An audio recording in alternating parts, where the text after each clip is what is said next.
Title belts to Hall of Fame. Doug and Tommy carved the name. Fists of fury and hearts of gold. Every story, every fight retold. Tales of glory, laughter, cry. Tennessee warriors with hearts open wide.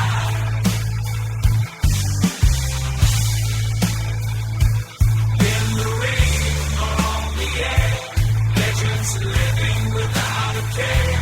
On the mic they roar, on the mat they soar. Dangerous conversations, fans wanting more. Podcast kings ruling the waves. Memphis wrestling raising the stage.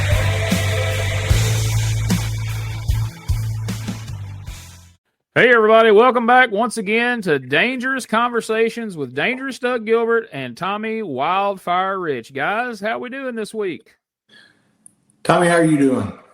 Shoot, it's a beautiful world. It's beautiful in Myrtle Beach today. Everything's good. Big shout out to all the fans, everybody tuned in. Looking forward to a little Q&A tonight, man. It's going to be a good night. Oh, man, it sure is. I was away from you guys last week. I had a little business to take care of, but I heard y'all told some great stories about Tommy's, one of his illustrious runs in Continental Championship Wrestling with his cousin Johnny, and I heard y'all told some real good stories, and I've got a lot of feedback on that. And, man, I'm just happy to be here with y'all this week. Well, we're glad to have you back. We had a good time last week. Tommy was a little worried about doing a handicap match without his tag team partner there, but he got through it just fine, didn't we, Tommy? Yes, sir. We walked right through it, didn't we? Yes, sir. Well, man, speaking of this weekend, as you're listening to this, if you're catching this on late Thursday night or anytime Friday or early Saturday, there is time to get to the Carl Perkins Civic Center for the Jackson Comic Expo. You guys are going to be there most of the day, signing autographs, taking pictures. What do they say? Kissing hands and shaking babies, or however that goes. You know, shaking hands and kissing babies. There it is. There. Whatever. I guarantee you, Tommy knows that one and everything. But yeah, hey, we'll be there all day, and there'll be a lot of the, as Tommy says, a lot of the different dressed people there that does the drawings and all the cartoon stuff and everything. But for sure, me and Tommy will be there. And like I said, anybody that wants to come on out to the Carl Perkins Civic Center right downtown Jackson there. And you see Tommy and myself, we'll be there from, I think it's like 8 or 9 to 4 p.m. So, I mean, we'll be there for a good while. So, I mean, anybody come on out, you got any chance during the day, come on out and see me and Tommy. We'll sure be there. Yes, Absolutely. sir. Looking forward to that. I'm as excited about meeting the fans as I am seeing the people, man. It's going to be so cool, man. Yeah, I'm looking forward to that. And then we got a big match that night in Blytheville, Arkansas, fundraiser for St. Jude's Hospital. So, yeah, it's an exciting weekend this weekend, man. Man, that's going to feel like an old-time Saturday for you guys. Yeah. Doing the show during the day, then hopping in the truck and booking it to Blytheville, Arkansas for the show that night. Man, you're going to feel like it's 90s USWA all over again, right? You ain't kidding, man. It's going to be like Tommy said, we have a good time seeing the fans and everything. And then after we see them that day and everything, we get to go over there to Blytheville and see them that night. I think we're doing a little meet and greet before the show that night and take some pictures. I think they're going to have some people in the back that we're going to take some pictures with. So that'll be cool and everything also. And then like Tommy said, we got a match after that we'll be having and everything. So it'll be a full day and a full night. And Tommy flies in on Friday, and I think he flies home on Sunday or Monday one. So we're going to have a good weekend. Memphis Mafia back together, making it happen all weekend long. So that's going to be a lot of fun. So make sure you get out there and see the guys. Also coming up Friday, March the 7th. Tell us about what you got going on that weekend, Tommy. You had Feds Creek Elementary School. I'll do it. Yeah, Vikings Voyage. Yeah. Is that the Crow? Carl Fergie building, didn't you? Fergie building, yeah. Fergie Gymnasium, yeah. Yeah, you had to be confused for a minute when you said Carl Fergie. Hey, Gene, that's where we're going on the cruise at, right? Yeah, that's right. That's the That is the Viking Voyage 2 Return to the Russians. There's going to be communist Russians still going on up in Kentucky. So, oh my gosh. I might ought to go help Tommy that night, Gene. I know you might better sneak up there because the following Friday night, Doug, you are going to be at the Chester County High School in Henderson, Tennessee for the big fundraiser up there for the Carl Perkins Child Abuse Center. And that's an annual thing that's been going on quite a while. You're going to be there. The Spellbinder, Kevin White, a lot of the old Memphis wrestling stars are going to be getting together for that one, right? Yeah, they sure will be. That's going to be a cool night. Like I said, Tommy had done booked himself somewhere else where he would be there and everything. But, man, we try to get as many of the guys from the past up there that we can and everything. And they have once a year, they have a show. And all the ticket sales, the proceeds that comes through the gate goes to the Carl Perkins Child Abuse Center. And, it's hard to get a cause more worthy of that. And as I say that, I think about, this Saturday night, me and Tommy were going to Blythe, and that the proceeds of that funds the St. Jude's Hospital in Memphis. So like I said, there's a lot of good causes and stuff that we're doing things for. And but that Carl Perkins Child Abuse, like you said, we've been doing that about 12 or 13 years, Gene. We go there once a year, and every person that buys a ticket, all of the gate goes to the Carl Perkins Child Abuse Center. And then they have sponsors that pay the wrestlers. So, that's a legit deal that's really good and everything. And like I said, I'm glad Tommy was booked, which he stays booked most of the time, whether it's with me or without me. But Tommy was booked somewhere up north, I think, that weekend. But yeah, that's one. I can't wait for that. I always like that show every year, and it's really cool. Got to book Tommy early for two great causes, man. That's going to be a heck of both of them, the child abuse and the children's hospital, man. Come have some fun and donate for a cause, man. You can't beat that. And Gene, everybody wants to get out and boo or cheer or holler or get something out of their system as far as if you want to holler or whatever you want to do. That's one good thing about coming to wrestling and seeing all of us. You can get as loud as you want and ain't nobody going to care. That's right, man. It's a lot of fun. It's a great release. You can go out there, like I said, you can holler and scream and have a big time and support a great cause at some of those events. So that's really cool. You guys are doing that. I know it was announced this past week, Doug, that Saturday, April 12th, you're going to be at the big Crossroads Clash event for EPW in Corinth, Mississippi. So got that coming up. Tommy's got quite a few events in Kentucky. So if you want to know what these guys have going on, you can always go to douggilbertpodcast.com. You can check out the Facebook page, facebook.com/Doug Gilbert Podcast. And we keep all these flyers up there, just like the TWA One and Done coming up May the 3rd in Philadelphia. Man, the Memphis Mafia is business is picking up, as somebody once said. Right. Gene, have we ever heard any more about who Shane Douglas's partner's going to be? Shane Douglas is staying pretty quiet about that. I don't know if he's ashamed of who he's bringing or if he thinks the element of surprise is going to get the better of y'all. I don't know, but I haven't been able to get it out of Shane Douglas's camp nor Joel Goodhart. And, Joel Goodhart is prone to talk, but he's not talking about that. I was fixing to say, Jesus, yeah, he's prone to talk. We talked with him for an hour and 15 minutes, and we didn't talk but 2 minutes. So, yeah, that was a good time. If y'all missed that one, go back and check out our recent interview with Joel Goodhart from Tri-State Wrestling Alliance for the big One and Done event coming up in May that these guys are going to be at. But, we tell you all the time on this show, it's always in the notes of every show. Send your questions to the email address, douggilbertpodcast@outlook.com, and I will ask your questions here on the air. Well, we have got a collection of those questions, and right here this week, we are going to ask them. Guys, are you ready to answer some listener questions? Man, I'm sure ready. All right, well, let's get after it. So, and this gentleman has asked some questions in the past. Drake the Snake asked, Tommy, did you ever meet Vince McMahon, and did he ever try to sign you to the WWF in the 80s? I met him one time. He come to Memphis, to the Mid-South Coliseum, and I met him there. They had one of them joint shows or something.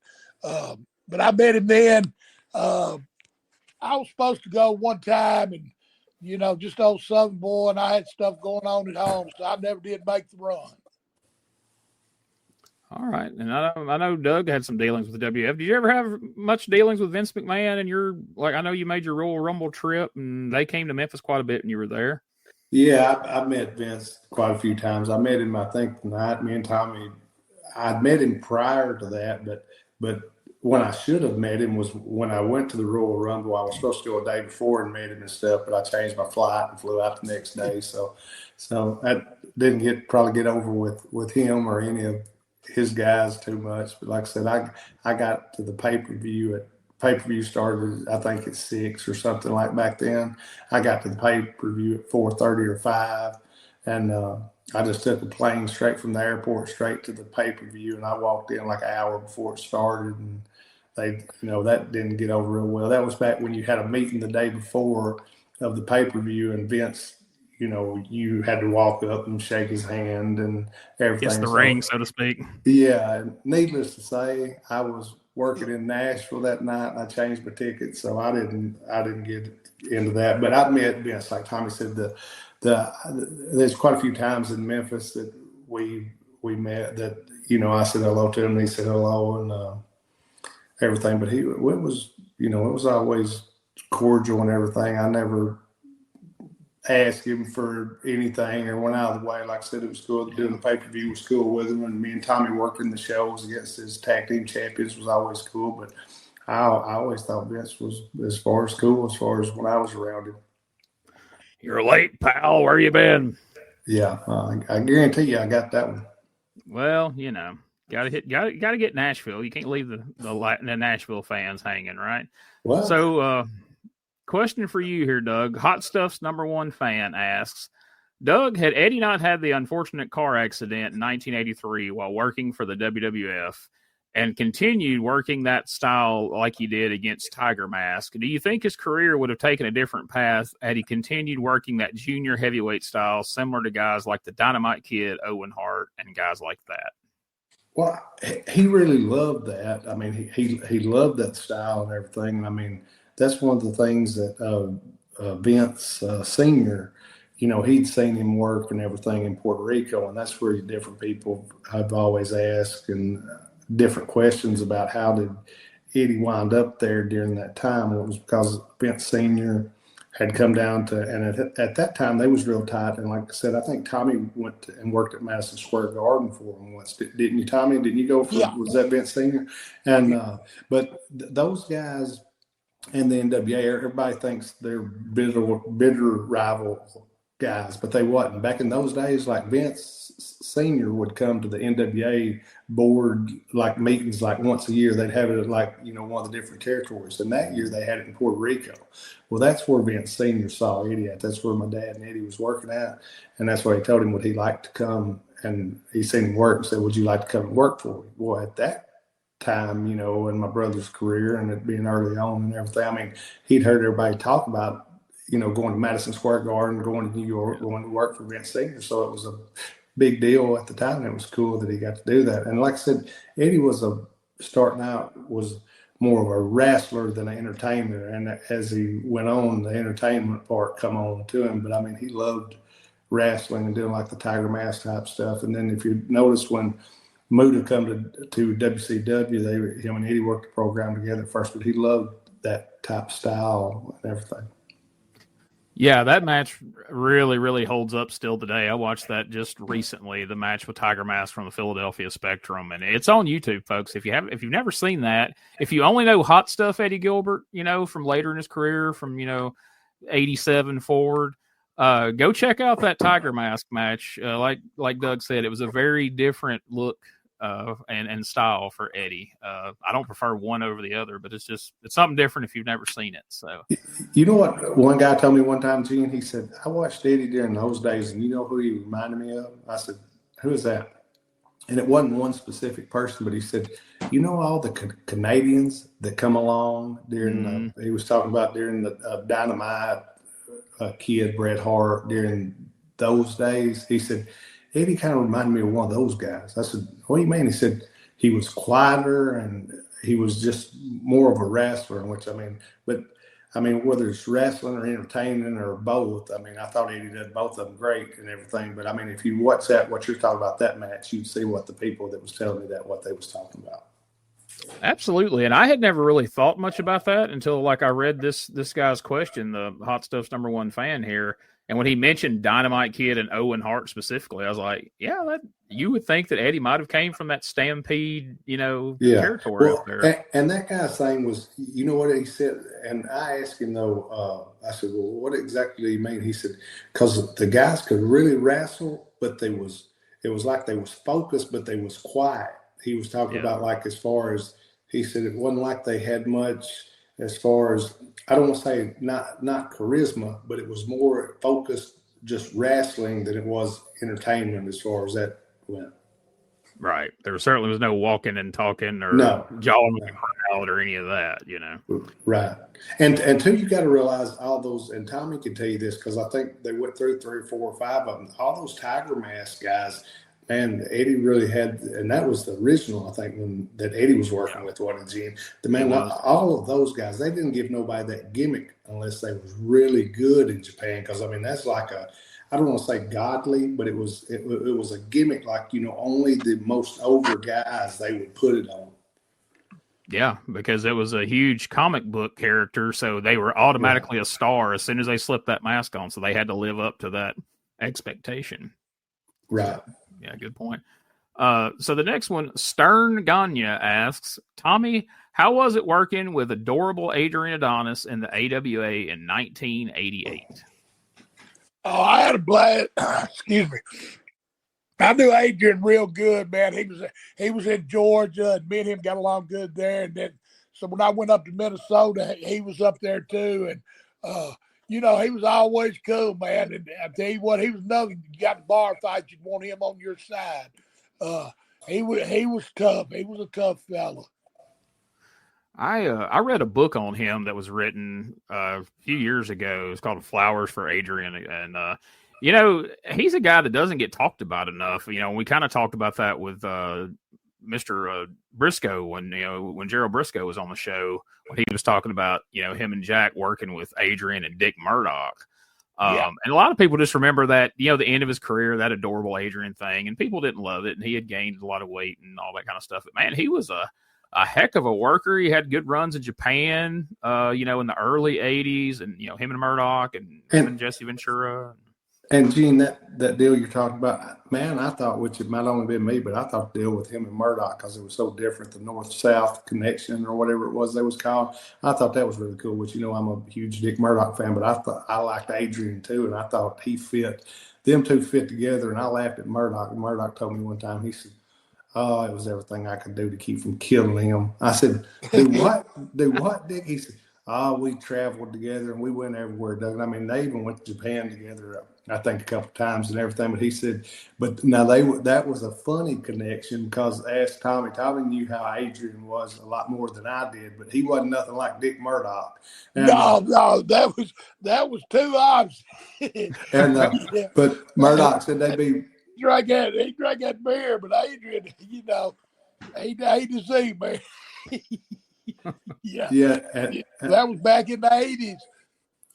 That was it. And Murdoch told me, he said, Doug, we'd be going through New York, he's talking about over all the overpasses that crossed over and under one another. He said, that silly ass Adrian will start throwing beer bottles out of the window of the cars. He said, I knew he was going to get somebody killed or get us put in jail, which I laughed at Murdoch because he loved his beer and everything, but he didn't want to get no trouble and everything. But he was funny. But they said, I've heard a bunch of stories in which Tommy could probably tell us a bunch more, that Adrian was a wild man at times. Man, somebody's a wild guy when Dick Murdoch's the voice of reason, Oh, Lord, them two together, that had to be wow. So our next question comes from Philip Rogers, and this, I'm glad he asked this because I have since wondered about this. So Philip says, at the Clash of Champions Guts and Glory from the summer of 1989, Ranger Ross wrestled a masked wrestler that they called the Terrorist. At the time, and for years since, I assumed that this was Jack Victory until about a year ago. Someone told me they thought the Terrorist was actually Doug Gilbert. Now, Doug, can you confirm this? And if it was you in that outfit, how in the world did you manage to stay in that outfit in that steaming hot armory or whatever it was they were in that night? Well, I'm going to tell you what they was in that night, Gene, was a base. We was actually on a base, a military base. Now, can you imagine being on a military base and having all military people in there, no civilians, and they tell you to get dressed and they start giving you different people's stuff. And if you look, it's one of Muda's masks Tape that taped around my neck like they're about to choke me to death. And I got a little eye. And I said, well, what are y'all going to call me? And they said, the terrorist. I said, in a freaking military base, y'all are going to call me the terrorist? Y'all trying to get me killed or what? But I mean, it was something. They had me some freaking different type pants or something, and I had that hood. If you go back and watch it, you laugh your butt off. But it was hot. Oh, it was one of them deals. By the time I got to the back and I was trying to get that mask off, and I couldn't get the tape. They had it taped around my neck. I couldn't get it off. I thought I was going to freaking suffocate. But I thought the match wound up being okay and everything. But it was with Ranger Ross, and he was sure over there. Like I said, where was you going to get him over any more than a military base? Exactly. Yeah, even as a 12-year-old kid watching that Clash of the Champions live, I was like, they have taped Great Muda's entrance mask on with athletic tape. And at the time, I thought it was Jack Victory, too. And then years later, I realized, I was like, wait a minute, I think that's Doug. I've been this guy asked. You know what? Walking to the ring, I probably wish it had been Jack Victory, but I'm sure I like the payoff and everything. But you talk about kind of a scary, and that's what they told me. They said, we're going to have you surrounded by security. I thought, well, I hope so. I thought everybody in this building is military. I thought they'd beat me up before I get back. Yeah, that could go bad in a hurry. Oh yeah, Eddie would put me in any kind of different spot. I mean, it didn't matter if it was needed.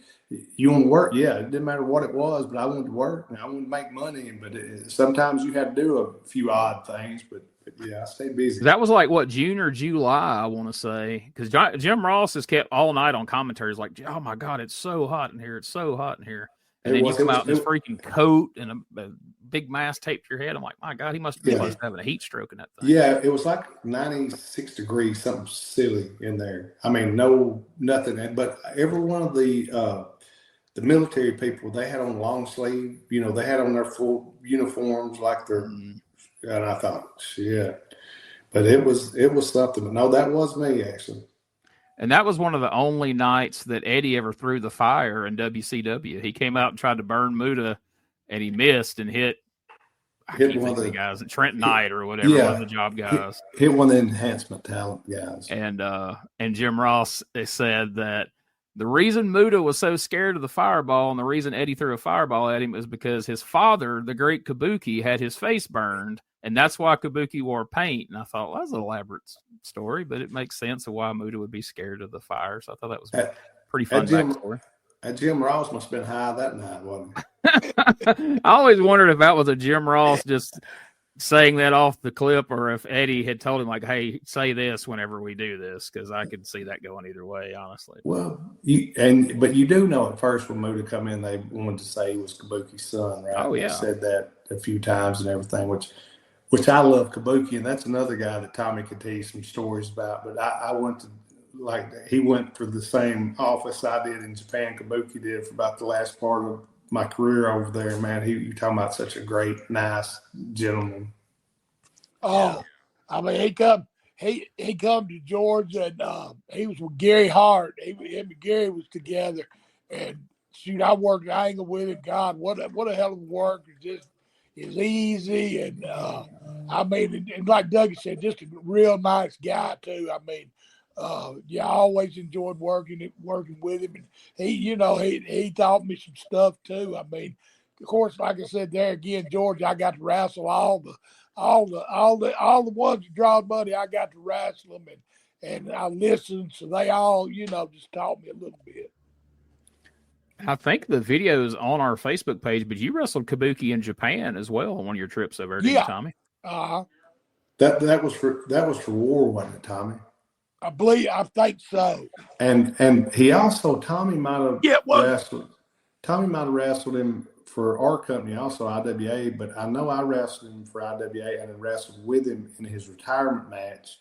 I think it was his last retirement, which I think he come back and did a match or two, but it was his last retirement match, I think, with me, him, and Terry Funk in a 6-man tag at Cork and Hall, and that was really cool. To me, it was something special just to be in the ring with him and Terry Funk, but it to be his retirement in Tokyo, and that was a really neat deal, sell out at Cork and Hall. Yeah, for sure. I think that's on our Facebook too, as a matter of fact, if people wanted to go check that out. Hey, before we move on to the next question, Tommy, you mentioned him there being Kabuki's manager, and he was Muda's manager as well. What can you tell us any stories about Gary Hart and your dealings with him, how he was?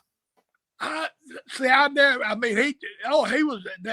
hell of a cool guy. Now, I mean, there might be some folks say something, I always got along with him. I mean, Gary was cool, but I was just around him when he come to Atlanta, he was like, of course he went everywhere, but like Dallas, he was out there in Dallas but yeah, Gary, he was a real nice fella too.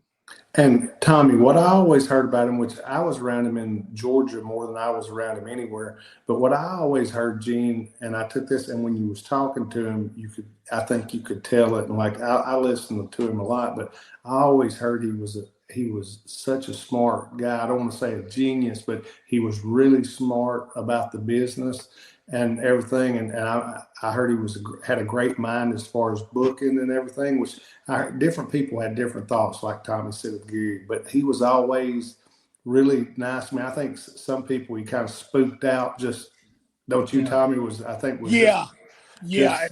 was like Eddie. I mean, just some people got the knack for that, and Gary was real good with it too. Kind of something you mentioned there, Doug. I had always kind of heard that a lot of the great angles in Texas and some of them down in Florida, people didn't realize came from Gary Hart. And, they didn't really know that he worked in the office and that, he wasn't just a heel manager, that he had a lot of influence in the booking as well. Yeah, I heard he had, as far as a lot of influence on different angles. And I mean, that he was just a really, like I said, I don't want to say brilliant, but a really smart, wrestling-minded guy that, like I said, a lot of people just seen his persona, and I think people almost, Gina, and this is funny to say, I don't know how you would say it, Tommy, but almost kind of scared of him, which Gary could be a spooky fella, but what I'm talking about, I think a lot of people didn't get to know him, to know that side of him and everything. But like if you traveled with him or made trips and got to know him and everything, he was a cool dude and everything. So this next question's kind of fun. It's kind of a dream match scenario. Steven Stanfield asks, if Doug Gilbert and Tommy Rich were to wrestle a tag team match against Mr. R and the Dark Patriot, who would win?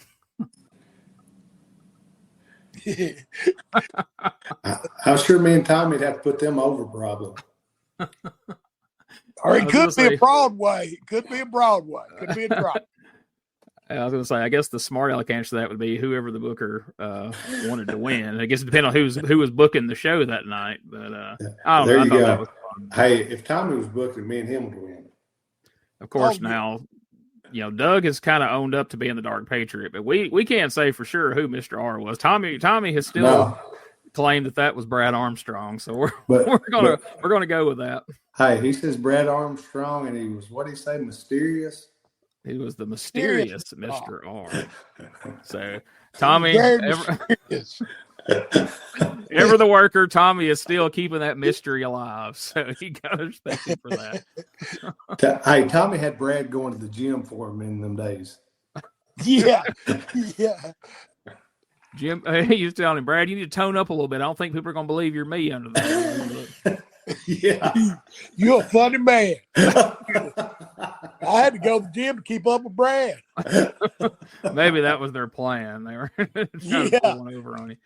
So our next question, Crowbar Johnson asks, Tommy, in WCW in 1989, you used the Hank Williams Jr. song, All My Rowdy Friends Are Coming Over Tonight, as your ring music before they switched to non-licensed music. At that point in time, was WCW allowing you to choose your own music, or did they just assign that song to you?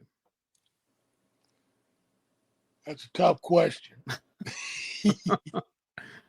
I think they were probably just playing it. I could see that when I read that question, I was like, I could see that one going either way. I could see Tommy picking that one, but I also I could like see that one. Yeah, I it. like all my rowdy friends.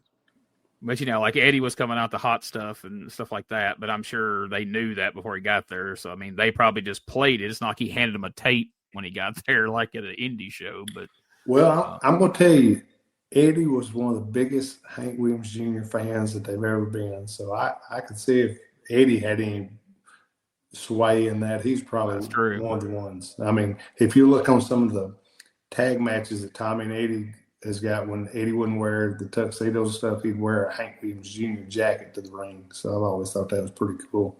And with Hank Williams Jr. living right up here in Paris, not 40 miles from us and everything, that's kind of a neat deal. Oh yeah, Eddie loved that Hank. Yes, sir.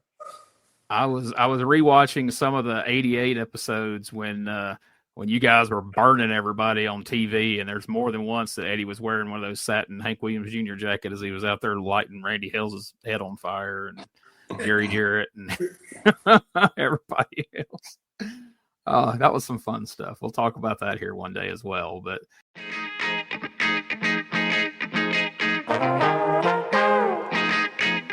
hey, it's Bob Smith, and guess what? The Outdated Wrestling Hour is now part of the WrestleCopia Podcast Network.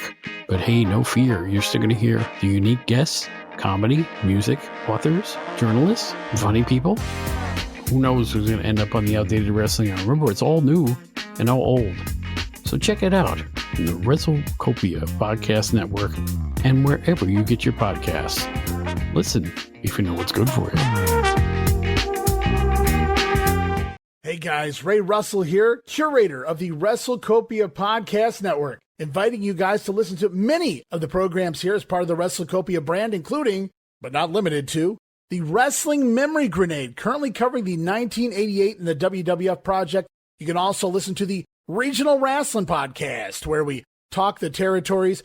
You can also listen to the Wrestling Stoop with the legend himself, Bob Roop. But that's not all. You can also check out the Pro Wrestling Academy with the professor of Puroresu, Mr. Dan Ginnity. Dan and I go back in time and cover the history of Japanese professional wrestling in the English language.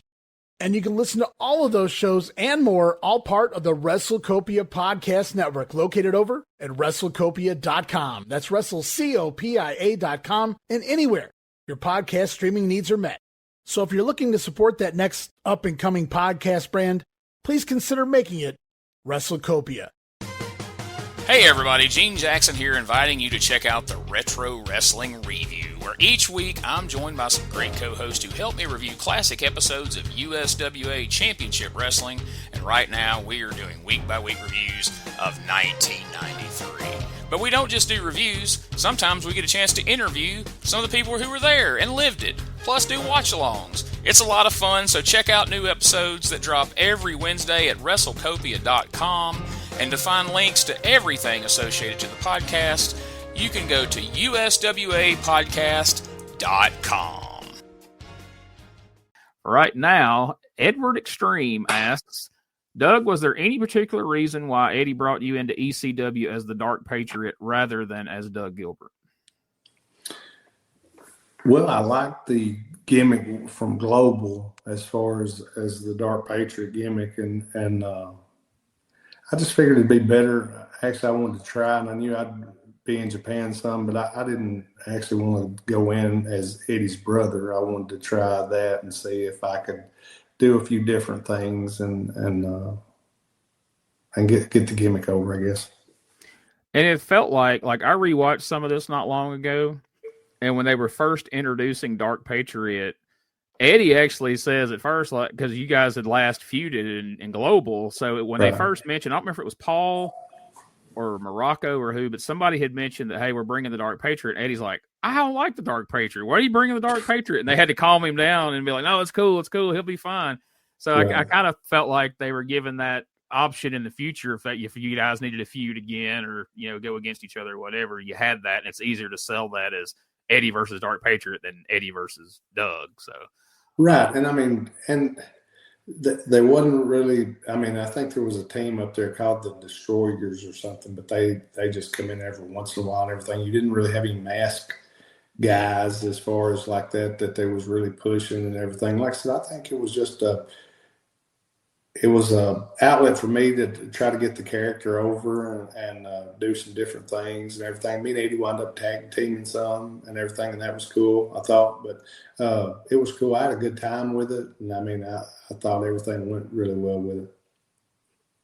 I always liked the character, and plus it had just had all that exposure on ESPN just a year or two prior, so why wouldn't you cash in on that? So right, that was kind of the deal with it. Like I said, I mean, when you don't want to go right in and be, not that it's a bad thing, but just, Eddie was doing his thing, and I wanted to try to be able to do my thing, and I figured the best way for that to happen was just to stay under the hood, so that was kind of the reason.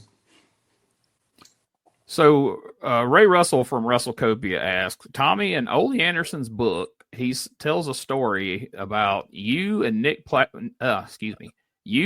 Patrick planning to jump him over a disagreement that you guys had with him. Do you have any memories of this or have any idea what this was about?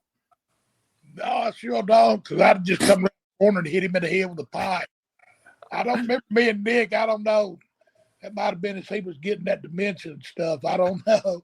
Yeah, I don't remember that. You might ask Nick Patrick. He might remember. I don't know. You and that dang Nick were mad at him, wasn't you? Yeah, I guess. We're going to jump him. You and that NWO referee were going to get him. Yeah. Going to jump him, huh? Hey, was y'all going to get Jody to help y'all? I don't know where Jody's at. Yeah. Have him wear that flame mask so y'all could burn him. I need to find. I used to have his book around here somewhere. I need to find that story and just see what. Because when I heard that, I was like, Tommy and Nick Patrick. Like, what an odd pairing that would be. Like, I just can't see you conspiring with Nick Patrick. Like, hey, let's jump Ole when he comes in here in a minute. Hey, but gee, now that was running buddies though. You might say it was an odd pair. Nick did run. We all. Yeah. Nick was one of Tommy's partners. I mean, so there might be more to that than we think. But, yeah, it could be. We'll look into that some more, just like we did with the Bruiser thing from Indiana. You know what I'm saying?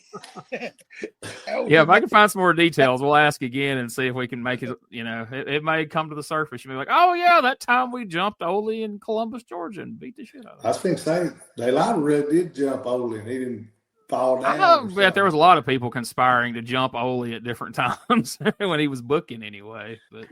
Well, there's probably a little line that wanted to do that, though, to be honest. Yeah, I've always heard Ole acted like Wahoo did with me, but Ole acted like that with everybody. Yeah. Everybody. I've never heard anybody tell a story about how great Ole was to do that. What a sunny personality he had. And I mean, it's all pretty much the same story from everyone. So then you start to think, well, maybe there's something to this. But anyway, Charlie Hayes asks, Doug, will there ever be any more Eddie Gilbert memorial shows, especially in the South? I was never able to attend any of the previous ones because they were so far away from where I live. There's a possibility that there will be. There's a couple of different people that have called me this year wanting to have one, and they've actually called about wanting to have one in Memphis. But the only thing is with Memphis is your problem is your venue problem. You don't have I was trying to think of the name of the last good venue that the King had down there, and it was like there wasn't really any parking there. The building was nice and everything, but the parking wasn't, there wasn't parking and everything, so it's kind of tough on the venue. And I told somebody, I said, well, if you're going to actually do it, I told the two guys that called me, I said, probably Nashville would be the best location to do it. And they said, you think so? And they said, you think people would come from Memphis, Nashville? I said, well, Nashville was the center of the territory. So you had Memphis, Nashville, Louisville, Evansville. If you wanted to make it a big deal and draw everybody, you could go right to the center and do it there. And like I said, in Nashville, they got so many venues there that, for all the different concerts and different gatherings and everything, I think that would be a cool place. And I'd actually thought about a time or two doing one actually in Lexington, but the only thing, you go back to venue again, and there's one venue that you could use, but it wasn't really big enough. What I was wanting to do myself was bring in like a lot of Eddie's friends from back in the day, like Tommy and say Ricky Moore, different guys that Eddie actually was friends with and stuff, and have a wrestling show around that. And I think that would be really cool. Absolutely. Yeah, that'd be great if that ever comes together. So of course, folks, if it does, if and when, you'll hear about it here on Dangerous Conversations. So stick with us. You'll hear it first right here. That's right. Absolutely. So next up, Chuck the Truck asks, do either of you have any stories about Ox Baker? He was before my time, but he always looked like a monster in the ring, yet everything I've ever heard, he was a really great guy outside of the ring. Well, first time I ever seen Ox, what an intimidating guy he was. And I'm sitting in the dressing room, and everybody's getting dressed, and I look down, and the first thing I see is Ox Baker's toes, and he got them painted. He had his toes painted. I thought, oh, my God. I sure didn't say nothing about it, though. But yeah, I worked with Ox some, and it was later. He couldn't move so good, but and I can picture his face. I mean, just when he did that interview, it didn't matter if he could work or not, because then people just was so in awe of him that I mean, when he cut that promo, he would pack it out, and I mean, and I had some good matches with him. But like I said, in his younger day, I think he was really good in his younger day, and he was still drawing. I mean, his old wheels, his knees was messed up when I worked with him, so he wasn't getting around the best in the world, And Gene, that goes back to something that I'd ask, which of all people, I'd ask, and Tommy will tell you this is strange, but I asked Jerry Lawler about Ox Baker one time, about different guys that was before me and that he worked with. He told me he told me like Tommy just told you, he was a great guy, but he said when they brought him into this territory,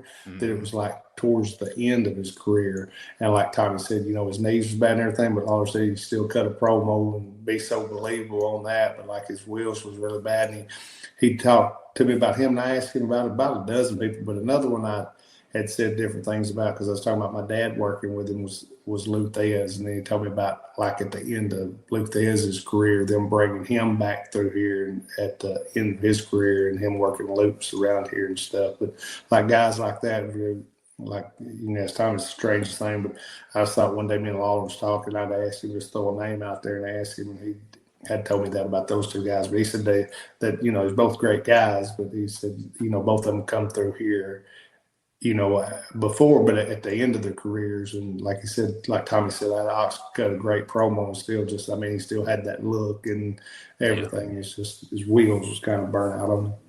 I got a chance to meet Ox Baker at one of the fan fests over in Charlotte just a few years before he died, and he still looked the part. Like, if you told somebody to draw like a bad guy wrestler, like he still looked like, he always did. But like this guy said, just one of the nicest guys in the world. He's like hanging out with your grandpa or something. It seemed like a good dude. But, let's see. What's next question here? So Natalie Jones asks, Doug, I just recently learned through your podcast that your grandfather, Arlie Gilbert, was also a wrestler. I didn't know that. I knew about your father and your brother, but not your grandfather. Could you please tell us a little more about him? Yeah, that was during the carnival wrestling days when you've seen wrestling at the carnival, when you would, like, the guys would challenge, like you could point out in the crowd and challenge guys and everything. It was kind of the. Was that back when Buford? Was that back when Buford Pusser was doing it too, Dougie? Well, actually, you're going to laugh, Tommy, but my dad actually wrestled Buford. Buford come along after that, like it's in 60. Okay, it's like in 60, I didn't know. Yeah. Yeah, it was like in 69 or 70 when my dad wrestled Buford. But Buford, They got him to get in the wrestling business for a little bit. And they had a picture on the wall. There's a place down here called in Adamsville, Tennessee, that his daughter, which I think she's passed away now, but that they owned, and had a picture of my dad and Buford on it, and she got my dad to autograph it, and they got it on the wall. They got a restaurant. Damn, I didn't know that. That's cool. That's cool. Yeah, I thought that was kind of neat too, because I've always watched the old, which they've got the new Buford poster, like I think the one The Rock. Yeah, it's actually supposed to be off that, but I'm talking about the ones that the old Buford poster. Yeah. I thought that was really cool. Yeah, that's awesome. I had no idea that your dad had wrestled Buford Pusser. That's really cool. But as far as my grandfather, that was during the carnival days, the carnival wrestling. As far as where people says wrestling, that's carny. Well, I guess it is carny. That's where it started at. Was at the carnival. So yeah, wrestling. But that's where my granddad wrestled. That's cool. So Frankie T asks, Doug, in 1994, Jerry Lawler put his crown on the line against Eddie, who was putting your mom's van on the line. He wants to know, was that really your mother's van? And if not, whose was it and why was it chosen for the match? You know what? This guy's fixing to pop when I answer this, but I had just watched on I guess he was watching on our site and saw that match and everything. Yeah. But when I heard the stipulations of that, I thought Eddie and Lawler had put up everything I think that was possible, from crowns, the rings, the automobiles, to anything you could think of. And but I looked at the van, and I was trying to think, but I never recall my mother having a van like that. But you do got to realize Lawler had deals with everybody in town in Memphis as far as cars with everything. And if he wanted a different car every day, he cut promos, on a weekly basis for car dealerships in Memphis. And he'd be driving something different every week. So if he wanted whatever kind of vehicle it was for Tommy or for myself or for whatever, for like videos or just for like that deal or whatever, he could have whatever he wanted. So actually, I think that was somebody else's minivan, but that's like, people ask me all the time, like when we'd run over Lawler, was that my car or Eddie's car that we was in? Well, it was neither of our cars, because we was in a 4Runner that day. So I had to go around and ask people, hey, you got a vehicle out here? And they'd say, yeah or no. And the one that said yeah was the one that day that wound up getting the short end of the stick, because the windshield and everything else got busted out of it. Somebody asked me that one time if I knew whether or not, the van was really there, y'all's, and if the car was. I was like, if there's one, I don't know about the van. I said, I have heard the story from several people about the car. I said, so if there's one thing we know about the Gilberts, they make sure not to use their own vehicles for these stunts in the parking lot, which is smart. So yeah, I was fixing to say, you can keep from getting your stuff tore up, not using your own stuff. But I told somebody, I said, yeah, if we'd run over Lawler in what Eddie was driving that day, which that would have been his 4Runner, I said, he wouldn't have been able to jump up on that hood. We just had him on the front of it, just carried him on down the road.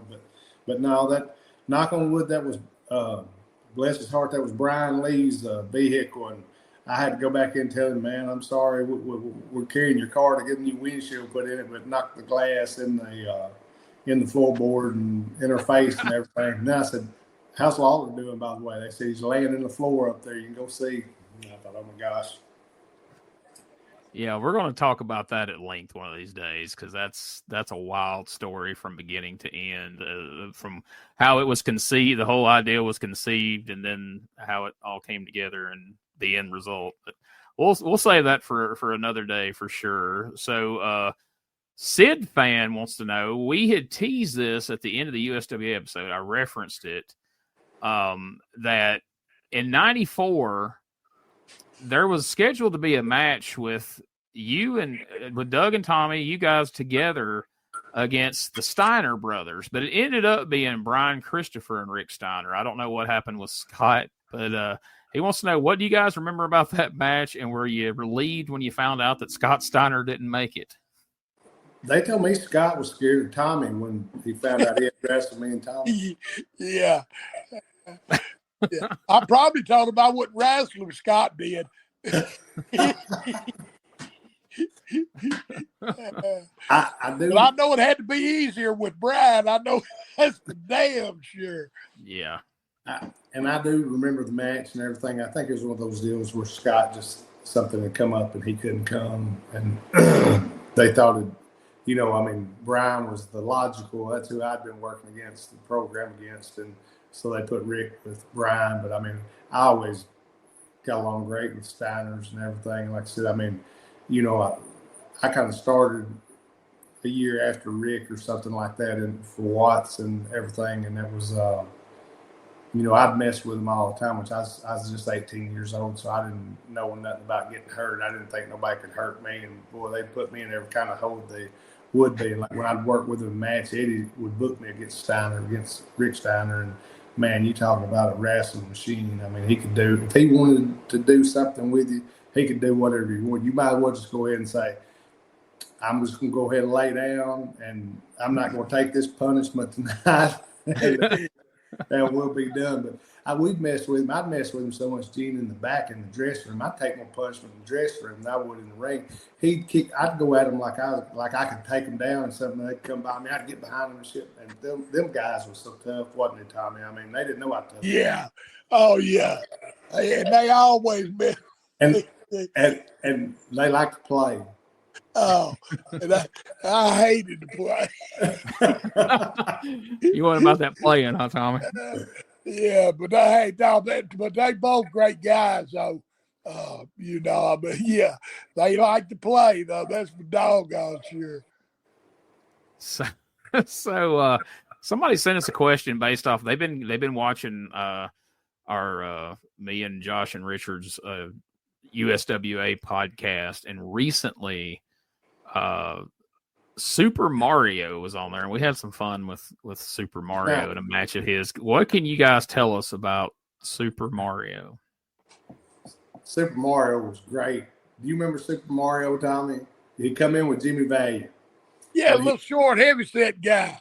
Yeah, and he had the restaurant in somewhere in South Carolina somewhere, Tommy, or where was it? Was it Virginia, South Carolina, or he'd say West Virginia, somewhere up there. It might have been South, or maybe North. Anyway, I stopped by there one time too. We stopped and ate there, but he was a real nice fella. He was quite the character.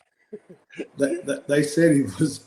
They did a story on him, and they said he's the wrestler with the thickest ankles and thickest wrists or something, but then it kind of knocked him. But I hated that they knocked him because I like him. He's always so funny. They're like, I try to talk to him, and his accent and everything. Tommy was, he was really, wasn't he Italian? Yeah. He was quite. And he was heavy. Thick with that talking too. Yeah, he was something else. Did you kind of like I am with that cornbread. I'm sure y'all had time talking about him, didn't you, Gene? Oh, we did, because he shows up and they put him in a match with one of the guys from the training school, this guy called the Hawk. And you can tell that Dave and Corey are getting tickled just calling the match. Like Dave's like, he's the big little guy, and he's just having fun calling the match. And of course, they call him he gets out of the ring. The match went like 45 seconds. Like he gives the guy a shoulder tackle, big splash, and he hits him, and he's so oddly shaped he almost rolled over the guy. Like he rolled on him like a beach ball, and he pinned the guy. And Dave calls him over for an interview after the match, and he's so blown up, and he's got that accent, so you really can't tell what he's saying, because he's like, Monday night. And they've put him in his first match in the territory. They put him in a title match with the Vampire Warrior. And so me and Richard, I'm like, what the hell are we doing? And then Bert Prentice is managing the Vampire Warrior. So Bert comes out there and confronts him. And for the first time ever, Bert actually looks like he's in shape compared to Mario. And he goes up and he belly bumps Mario, which was just, the visual of that alone was just priceless, And he's like, he's got this big fat manager. He's a no good. And here comes Bert. Like, who you calling a fat manager, fat boy? And they're just calling each other fat back and forth. And he belly bumps them. And it was I don't know. It was hilarious. And of course, Vampire Warrior comes out there and just beats the crap out of him and leaves him laying. But yeah, we had some fun with that. Have you heard from anybody since we've put out? I put out a couple of clips where you were. you were talking about the Hall of Fame, them having the Hall of Fame sign at Raw, and I put out a clip of you talking about the thing with the Undertaker. And I see some people have shared it and tagged him in it, so I'm interested to see if he says anything about it or anything like that. Have you got any feedback on that? No, I ain't got nothing back on it. But yeah, I sure think I always wanted to go to Oregon and work, but that's why I didn't get to. He done got me hired and fired all at the same time. That's funny. Yeah, I listened to that. That got over me. I thought that was cool too. Which I mean, when Mark was always here, the Undertaker, he used to ride. Me and him would ride a lot. He was really cool. When he got up there, like I said, the only time that I was around him was, like I said, I went in and they had assigned me to dress with him and Bret Hart, which they was the main event of the Royal Rumble. And I thought, how in the world, what a kind of reel is this? Put me in the, I thought they'd just put me in there with everybody and we'd all be in there, but they put me in there with the two guys in the main event. And I went there and said hello and everything, and we was cordial and everything. But times had changed a lot from when he was here to there in '96 and everything. But I mean, he was always really cool. Like I said, he was always playful, funny. Here, he was just more business and, like I said, less as far as talkative up there. Tracy Smothers said the same thing about him, that when Tracy said when he went up that he kind of experienced the same thing, that they had been cool when he was down in Memphis and that he was kind of standoffish and I don't know. But you also got to realize, Gene, he was the company guy then. And I mean, as far as one of the boys, he wasn't an agent or anything, but he was the guy that handled if anybody got out of line or didn't do right and everything. Yeah. And, I thought about that years later and I thought, well, you know what? If anybody could have got out of line any more than I did that day, I mean, to me, it wasn't a bad thing, but to them, it probably was. To them, it was probably a sign of disrespect, and that's not what I meant for it to be. As far as, to them, you go where you're supposed to go and be on time. I mean, to them, they was inviting me to be on one of their pay-per-views, and I didn't go by their rules. I didn't go up a day before and go to their meetings and go to dinner with them and do everything that I should have done. So if anything, I probably looked, it looked bad as far as to them towards me, as far as like I was being disrespectful and I didn't care. And to be honest, I really do care, but in the same fact, I was making my money from the Tennessee territory at that time. Now, I probably should have looked at it and said, well, man, I might can make a lot more money up here, but I don't know. It's one of them deals, Gene, where have you ever been, I don't say I was scared to go. It wasn't scared as far as not being good enough to be there, but when you're not really certain what would happen if you did go and you're in your comfort zone where you're at and you're making a good living there. And that's kind of, that was kind of my thinking of it. And like I said, I always had Japan to fall back on, which I don't say that as a bad thing. Japan was always, I mean, I could tell them when I was going to go to Japan. I knew that was guaranteed. And then I could come back here and work whatever dates I wanted. And, I should have looked. I mean, Tommy has made 3 or 4 fortunes. I might have made a good living, but I mean, there's probably a few things I should have done different. Well, did it stick in your head? Like, we mentioned, a friend of y'all's, Tracy Smothers, went up there and they made Tracy Freddie Joe Floyd. And then another friend of y'all's went up there, the Dirty White Boy, and he becomes T.L. Hopper, the plumber. Like, in the back of your mind was like, well, if they bring me in, what the hell are they going to do with me up here? Are they going to turn me into some kind of, clown or, I guess you kind of, there had already been on the table the honky tonk man type Elvis gimmick was one thing that had been talked about, but did that play in your head somewhat? Well, that kind of did, but you know what? The whole deal with that, and I've said to people before, the thing as far as going in with the gimmick, if Vince was really pissed off at somebody, if they'd really made him mad and he was wanting to push you in that gimmick, it didn't make a crap what happened. He would have pushed you down their throat to get you over. So, I mean, in reality, I probably should have went and done that. I mean, that would probably been a good move. Then again, some people would say it probably wouldn't have. But I mean, if you look back at things, you could say you should have done 50 things differently. But I mean, I don't know that I would, even if I had to do them over again, I don't know if I would change. And like I said, I knew, when you're in your comfort zone, and like I said, you knew you had, like I said, I had a job here in Tennessee as long as I wanted it. I could go to Japan every other month. And, it's kind of hard to, and if I wanted to take off 2 or 3 weeks in between there, or if I want to take off a month in between there, I could do that. Where if I was working for them, I wouldn't have had that.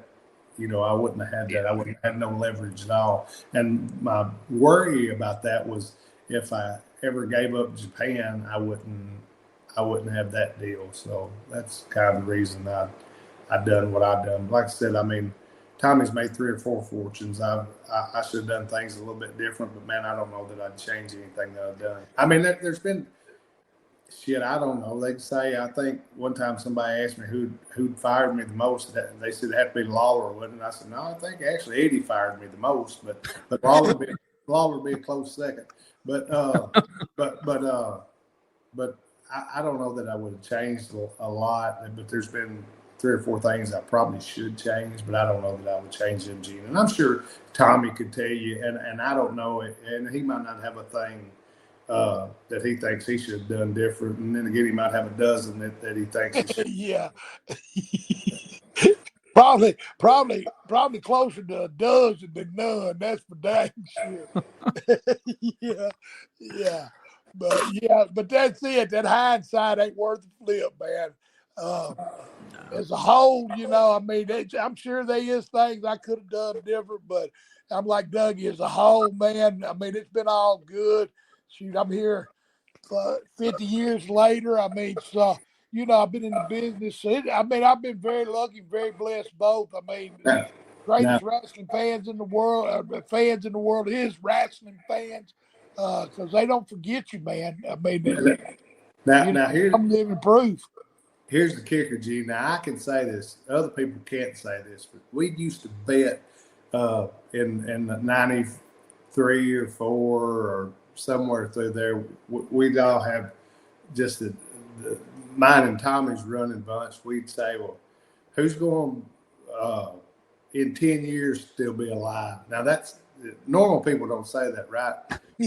and everybody would bet Tommy's going to be the first one gone if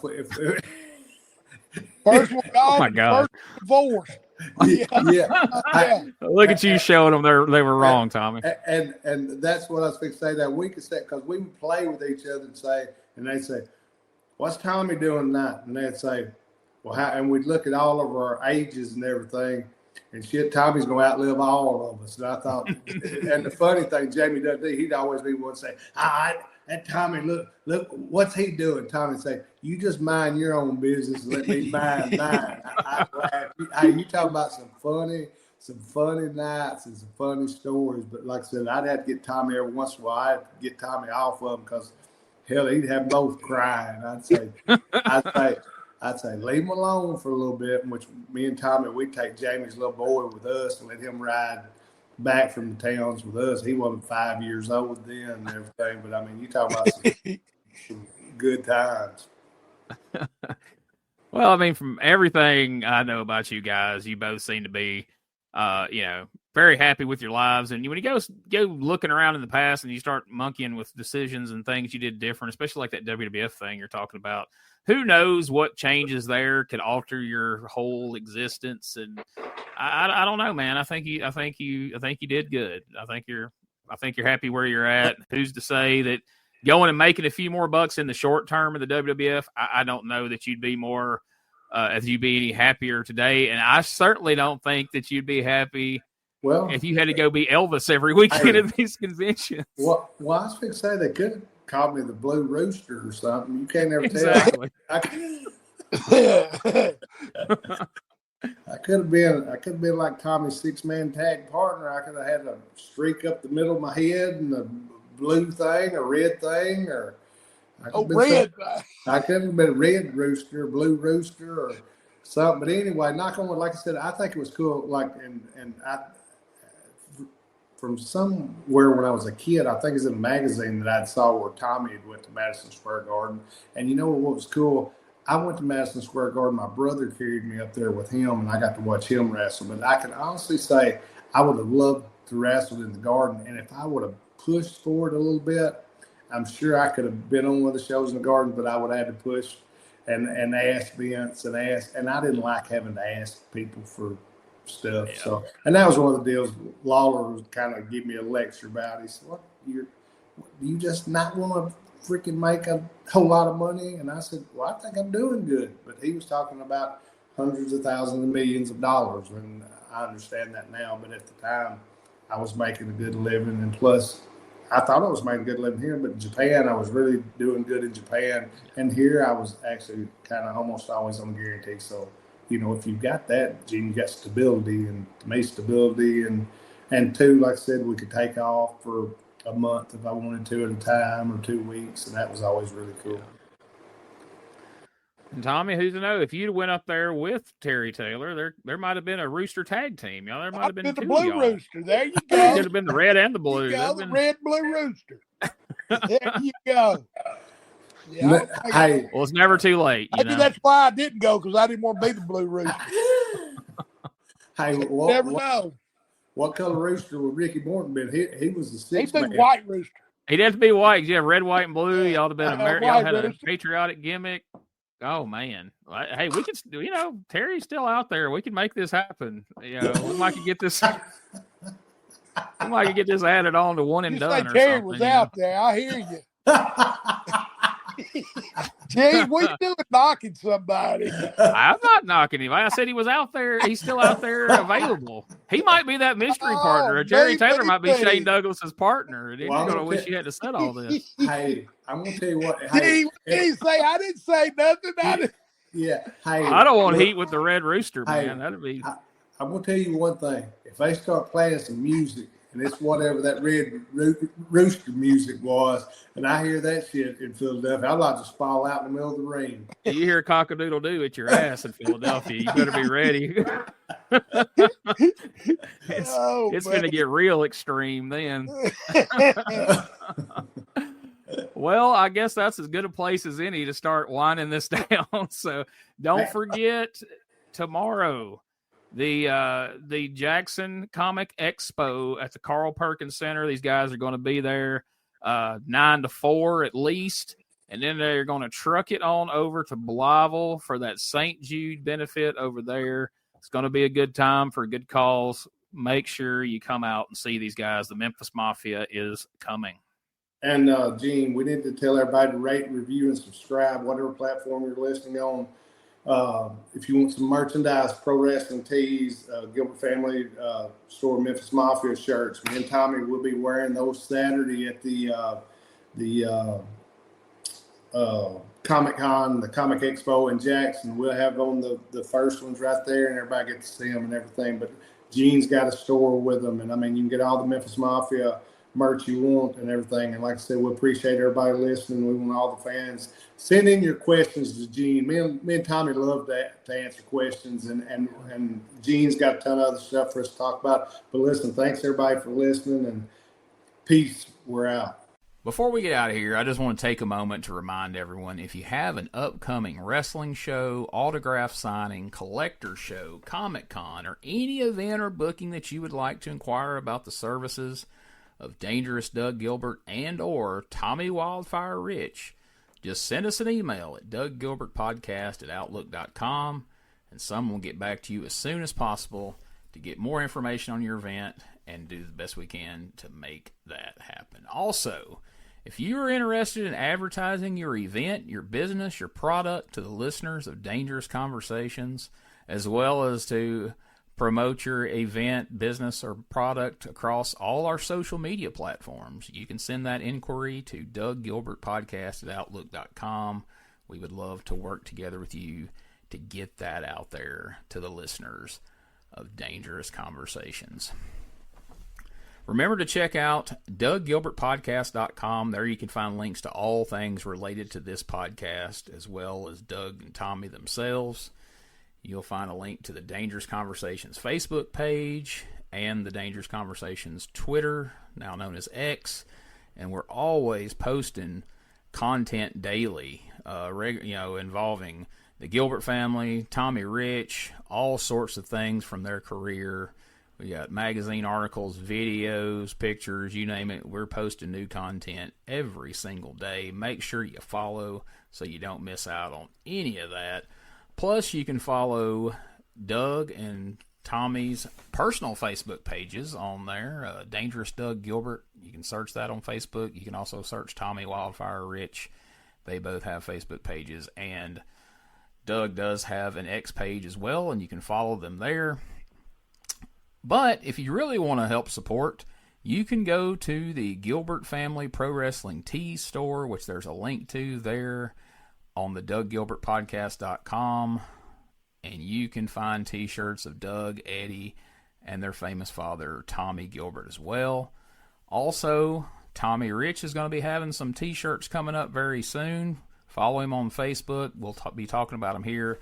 But look for some cool new Tommy Wildfire Rich t-shirts coming out soon that you can partake in as well.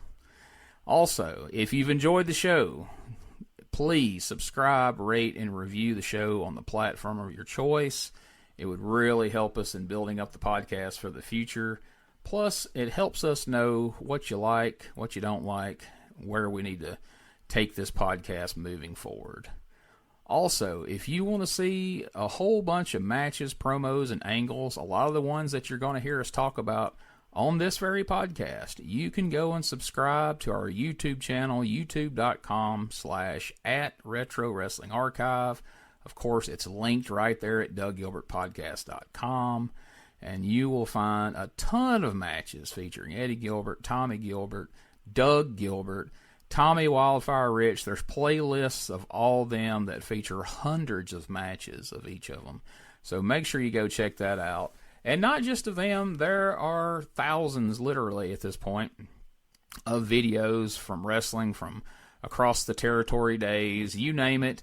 If we don't have the video uploaded to our channel, we at least have organized you a playlist of just about every territory, every show that's out there. You can find it in one convenient location there on YouTube at the Retro Wrestling Archive. Plus, don't forget, you can find all things related to my popular Retro Wrestling Review USWA podcast at uswapodcast.com. And last but certainly not least, we are proud to be a part of the WrestleCopia Podcast Network. Go on over to WrestleCopia.com to check out all the great pro wrestling related podcasts and various content that our friend Ray Russell provides you. You'll be glad you did. So thanks for listening, and we'll catch you next week for another episode of Dangerous Conversations with Dangerous Doug Gilbert and Tommy Wildfire Rich. In the heart of Tennessee, born with pride, Doug and Tommy taking rings in stride. Memphis legends never backing down, wrestling warriors, they wear the crown. USWA, glory in their veins, fighting legends breaking chains. In the squared circle they made their name. Podcast champions, it's their claim to fame. On the mic they rode, on the map they soared. Dangerous conversations, plans for and gold. Podcast kings ruling the waves. Memphis wrestling raising the stage. From title belts to Hall of Fame, Doug and Tommy carved the name. Fists of fury and hearts of gold. Every story, every fight retold. Tales of glory, laughter, cry. Tennessee warriors with hearts open wide. In the ring or on the air, legends living without a care. On the mic they roar, on the map conversations fans want to know.